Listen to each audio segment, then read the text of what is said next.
क्यों सोचा आपने इतनी टफ जॉब में आने के लिए? बचपन से ख्वाब था, मोटिवेट किया यूनिफॉर्म ने। आपको मोटिवेट किसने किया?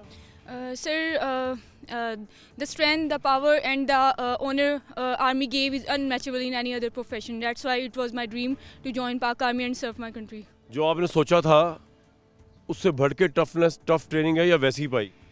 सर आने से पहले पता तो था कि टफ होगी, फिजिकली भी और आपको मेंटली एंड्योरेंस भी सिखाती है, तो है तो सही, लेकिन we are coping up with it. जिस तरह मेल कैडेट्स को यहाँ पे बहुत ज़्यादा रगड़ा लगता है, आपको भी लगा है आप लोगों के साथ एहतियात बरती जाती है? नहीं, ट्रेनिंग इक्वली की जाती है, कोई डिफरेंस नहीं है। टफ क्या लगी यहाँ पे जब आप पहले दिन आई हैं तब से लेके अब तक सबसे टफ क्या लगा आपको? आई थिंक स्लीप स्केड्यूल, क्योंकि आप सिविल से आते हैं तो आपका बहुत बैड स्लीपिंग स्केड्यूल होता है, तो स्लीप स्केड्यूल को आपको रेगुलेट करने में टाइम लगता है। क्या एक्सपेक्टेशन थी आपकी जब आई अभी तक, क्या मोटिवेशन थी? मेरी मोटिवेशन थी कि मैं पाकिस्तान के लिए कुछ करना चाहती हूँ, कुछ बनना चाहती हूँ, करेजियस होना चाहती हूँ, इसीलिए मैं यहाँ पर आई। और जब मैं यहाँ पर आई तो मुझे बहुत अच्छी ट्रेनिंग मिल रही है और मैं बहुत खुश हूँ यहाँ पे इस करेजियस माहौल में।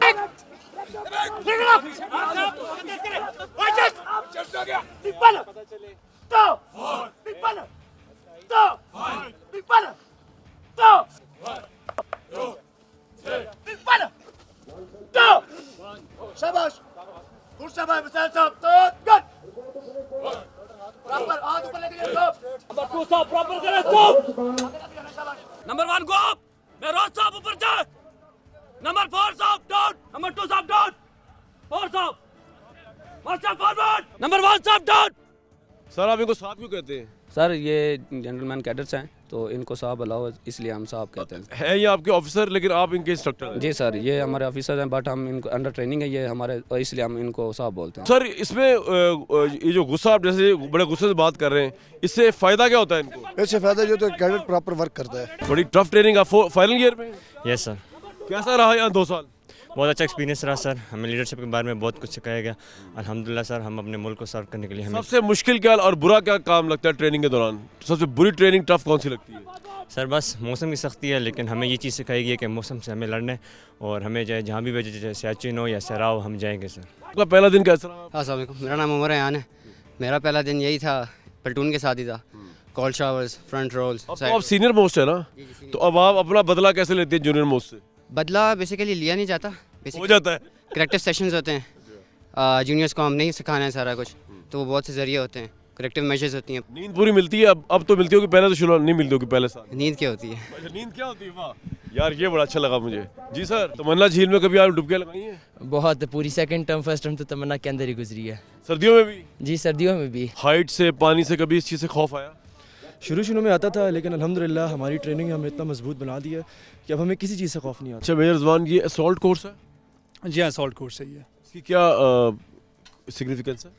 इसकी इंपॉर्टेंस ये है कि असॉल्ट कोर्स बेसिकली इसके अंदर मुख्तलिफ़ किस्म के ऑब्स्टिकल्स रखे गए हैं जिसको कैडेट्स ने निगोशिएट करना होता है। सामान डाल के, राइफल पहन के इनको सब करना पड़ता है? सब कुछ करना पड़ता है। Basically it's a dash towards assault, इसीलिए इसका नाम असॉल्ट कोर्स रखा गया है। इसके अंदर 18 ऑब्स्टिकल्स हैं जो कैडेट्स ने डिफरेंट टाइमिंग्स के अंदर निगोशिएट करना है। इसका क्वालिफाइंग टाइम जो है ना 14 मिनट्स है, और कॉम्बैट लोड जो तकरीबन को 4-5 kg का इसके साथ होता है, अकॉर्डिंगली इनके साथ वेपन का वेट होता है, वो लेके इन्होंने ये तमाम ऑप्शन। ये असल में इनकी मेंटल जो है वो एजिटेशन भी करता है कि इन्होंने इसको निगोशिएट कैसे करना, और साथ साथ जो है ना इन्होंने फिजिकल इंड्योरेंस, रेजिलियंस को कैसे ब्रिंग आउट करके उस मौके के ऊपर जो है ना अपना बेस्ट परफॉर्मेंस। अब ये जो कैडेट्स लगे हुए थे, ये सुबह कब से शुरू हुए हैं और कब तक इनका काम होता रहेगा इस तरह? इनकी ट्रेनिंग तो खैर सुबह 6 बजे से फर्स्ट लाइट से स्टार्ट हो जाती है और लास्ट लाइट तक चलती रहती है, और फिर रात के टाइम पे ऊपर इनकी डिफरेंट एक्टिविटीज़ होती हैं, वो आप हमें दिखाएंगे? वो भी हम आपको इंशाल्लाह आज दिखाएंगे। तमाम सिवान टर्न अबाउट अगेन साहब, 1 पे नीचे बैठना है, 2 पे खड़े रहना है और 3 पे स्टिल है। रेडी 1 साहब, वो बोला मैंने साहब आप लगता है पनिशमेंट के दौरान ही सोगे। पाकुल मिलिट्री एकेडमी से रात के इस पहर में आपसे बात कर रहा हूँ। ठंड भी बहुत ज़्यादा है, आप देख रहे हैं अंधेरा हर तरफ छाया हुआ है, रात हुई हुई है। खाना खा के मैंने सोचा कि सोने की कोशिश करूँ, लेकिन मेरे कानों में इतनी ज़ोर ज़ोर से आवाज़ें आई, तो मैं सोचा कि बाहर आके देखूँ कि आखिर हुआ क्या है इधर इस अकेडमी में। ये यहाँ पे क्या हो रहा है इस वक्त?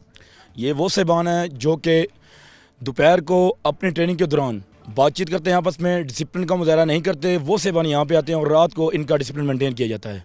इनका डिसिप्लिन मेंटेन कर रहे हैं आप? जी बिल्कुल। तो ये अभी शुरू हुआ है काम? ये अभी काम शुरू हुआ है sir. Carry on. Kakul military academy की फायरिंग रेंज में हूँ, जहाँ कैडेट्स को हर तरह के असले वेपन की ट्रेनिंग दी जाती है, और वंस अगेन जो है मेजर रिजवान हमारे से मौजूद है। रिजवान साहब, ये बताइएगा कि यहाँ पे सिविलियन साइड से कंपैरिजन करें, मिलिट्री की ट्रेनिंग कितनी डिफरेंट है? वो भी जो करते हैं फायरिंग रेंज, वो और ये में क्या फ़र्क है? इसके अंदर मिलिट्री के अपने एक स्टैंडिंग ऑपरेटिंग प्रोसीजर्स हैं, ट्रेनिंग कराने का एक तरीक़ाकार है। ग्रेजुअली हम कैडेट्स को इम्प्रूव करवाते हैं। फायरिंग रेंजेस पे स्टार्टिंग के हम उनके वेपन को ज़ीरो करते हैं, उसके बाद 100 मीटर में उनको फायर करवाते हैं, उसके बाद हम रेंजेस को एलोंगेट करते हैं जैसे ही वो प्रोफेशनसी हासिल कर लेते हैं। जनरली फायरिंग की स्किल्स में तो कोई ख़ास फ़र्क नहीं होगा, लेकिन the kind of a fire जो ये करते हैं, जिस एम और पर्पज़ के लिए करते हैं, वो ऑफकोर्स कितनी देर से आपने होल्ड किया वेपन, क्या वजह है इस पोजीशन में? बेसिकली इसका पर्पस ये होता है कि आप अपना वेपन जो है उसको कितनी देर होल्ड करके रख सकते हैं, आपको पोजीशन सिखाई जाती हैं और ये आपकी फायरिंग के लिए बहुत काम आता है। और मैक्सिमम कितनी देर आपने होल्ड किया है वेपन कभी? ये तकरीबन अभी तो 5 से 10 मिनट हो गए कि हमने इसको होल्ड करके रखा हुआ है, लेकिन अगर मज़ीद भी करना चाहें तो हम कर सकते हैं इसे होल्ड। ये गन पे झटका लगता है या स्ट्रेट फायर? ये G3A3 है हमारे पास राइफ़ल है, जो हमारी इन्फेंट्री की बेसिक वेपन है हमारे पास। इसका रिकॉयल अच्छा खासा होता है, तो उसी के लिए हम लोग प्रैक्टिस करें ताकि ये अगर सही तरीके से गए कंधे पे भी लग सकती है ना? जी बिल्कुल, कंधे पे और चेहरे पे हम यहाँ रखते हैं इस पे, तो चेहरे पे भी लगने के खदशात होते हैं। फिर इसका सही तरीका क्या होता है कि कंधे को और चेहरे को बचा किस तरह फायर करते हैं? करेक्ट वेपन होल्डिंग की टेक्निक होती है जो हमारे स्टाफ सिखा रहे हैं अभी, कि आप इसको प्रॉपर दबा के रखते हैं अपने शोल्डर के साथ। इसके जरिए आप ट्रिगर प्रेस करते हैं तो उसका रिकॉयल आपको कम से कम महसूस। एक बड़े इंटरेस्टिंग कैडेट मिले हमारे बंगाली भाई हैं, और आपके लिए बड़ी अमेजिंग बात होगी कि हमारे बंगाली भाई हैं, बांग्लादेश से इनका ताल्लुक है, और पाकिस्तान मिलिट्री अकेडमी में वो आए ट्रेनिंग करने के लिए। Cadet Tahir. Hello Tahir, you are from Bangladesh? Right, I am from Bangladesh. Which city? I am from Chittagong of Bangladesh. So what motivated you to come all the way from Bangladesh to Pakistan Military Academy and get yourself trained here? Basically, I joined Bangladesh Military Academy, and after spending 3 terms there, I was selected to train in Pakistan Military Academy, and it has been wonderful 1 term. What is the sentiment of common Bengalis about Pakistan? It's wonderful. What is your satisfaction level of the training that you are getting from here? It's wonderful. It's only Pakistan Military Academy that I think that we'll try to crave you for more challenges, more hardship. Let me tell you, Pakistan also consider Bengalis as their brother and sister, and we are always with you. Thank you. Thank you, sir. Detail Asun, march. Detail 5 check 1 2. Detail to the firing part, advance. 1, 2, 3, 4, 5. Check 1, go. Detail 5 round, on time, on target. Grouping, fire. ये हमारे 4 माहिनास cadets खड़े हुए हैं, और ये सबसे अलग खड़े हुए हैं। ये सबसे अलग क्यों खड़े हुए हैं ये हमें शफ़क़त साहब बताएंगे। शफ़क़त साहब, ये इन 4 को आपने अलग क्यों खड़ा किया है कैडेट्स को? जी, हमने इनको पहले फायर की प्रैक्टिस करवाई है, फिर दोबारा इनको मौका दिया गया ताकि ये अच्छा फायर कर सकें, बट 2 बार कोशिश करने के बाद भी ये अच्छा फायर जो है ना वो नहीं कर सके। तो इसलिए हमने ये वो 4 ज़बान है जिनको हमने साइड पे किया है, और इनको एहसास दिलाया जाए कि अभी आप जब भी फायर करेंगे तो अच्छा फायर करेंगे। सर शुरू करें, बिस्मिल्लाह करें फिर। जी जी, ताकि कौम को पता चले कि जो कौम बैठी हुई कंफर्टेबल अपने बेड्स के अंदर, पता चले कितनी टफ ट्रेनिंग है।